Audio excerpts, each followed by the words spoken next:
China's highest court has overturned the 2019 death sentence of a Canadian man. Robert Schellenberg was convicted of smuggling drugs into the country. The court decision comes shortly after Prime Minister Mark Carney visited Beijing in order to reset relations. China is now expected to retry the case at a later date. Linda is back with the latest on this and reaction. What are we hearing? Yeah, we're getting reaction from the Schellenberg family, actually, to news that Robert Schellenberg has been taken off of death row. And we're getting that from a spokesperson for the family. Anna Marie White says it'll take some time to process this news, the ramifications for Bob's case.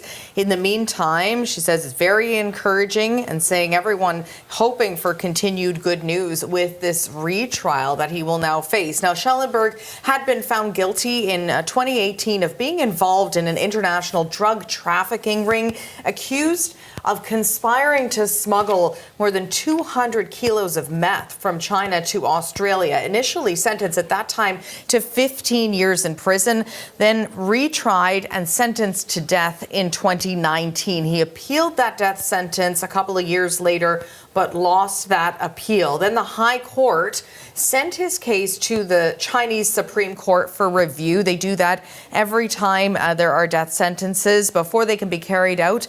Now that court, the Supreme Court in China, has overturned the lower court's death sentence. So essentially, he is now heading for a retrial. Now, initially, all of this happened during the strained relations between Canada and China. These latest developments come, as we noted, after Prime Minister Carney visited Beijing. So how did this all play out? Yeah, you got to go back to 2019. There was a lot happening at that time. Remember, Canadian authorities detaining Huawei executive Meng Wanzhou on a warrant from the United States. We had the two Michaels, Michael Kovrig and Michael Spavor, being held in China on national security allegations after that. And while the two Michaels were released in 2021, Schellenberg remained on death row. Remember, his appeal there was denied.